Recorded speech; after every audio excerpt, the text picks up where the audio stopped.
So now consider you have an object of mass m. So this object is at a height of h from the ground. Okay. Now what we'll consider is we'll consider three different positions. Okay. So this is the maximum height. Let's call this point as A. Okay.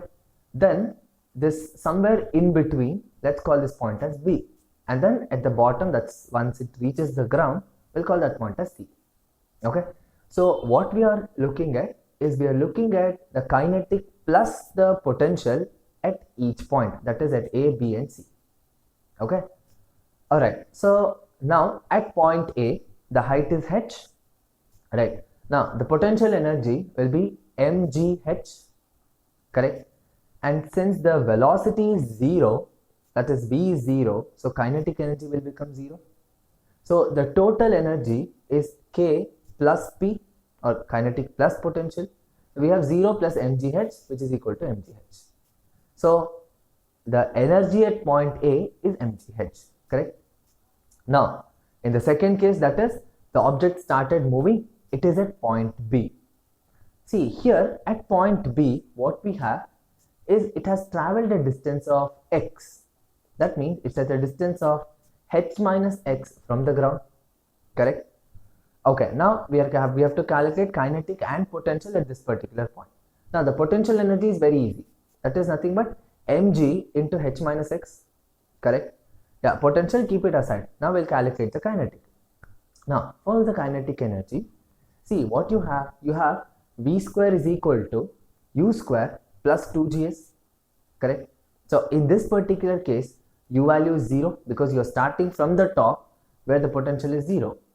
So we have v square is equal to 0 square plus 2gx, because what is the displacement it has already covered? X meters, right? So we have v square is equal to 2gx. Now substitute that in the kinetic energy. Half mv square. So half m into 2gx. 2 and 2 gets cancelled. You just have mg into x. Now the total energy, kinetic plus potential. So mgx plus mg into h minus x.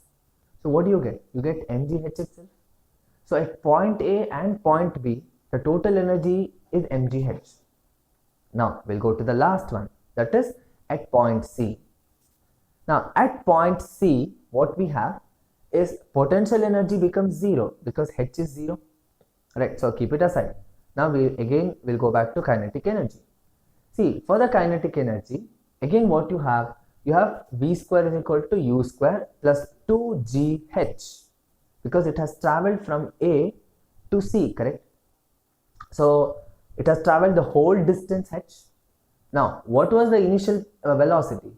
Still 0 because you're starting from A, right? Remember, you're not starting from B, you're starting from point A. So u is 0. So we have v square is equal to 0 square plus 2gh. So v square is equal to 2gh. Now substitute that in kinetic energy formula. You have half m into 2gh. So you get mgh, right? Now total energy becomes kinetic plus potential, still mgh, right? So just now you saw at point A, point B, point C, right? For all the points, the total energy is always the same, correct? So this is what you guys saw in the previous video, that is sum of kinetic and potential energies are always the same. Irrespective of what point you take, it's always the same. Okay, so just go through this formula again, the derivation of this, because at each and every point how the kinetic and potential changes, because at A the potential was maximum, so kinetic was minimum, and at point C kinetic was maximum and potential is at minimum, correct? So as one increases, the other decreases. Okay, so this is what we call as conservation of mechanical energy.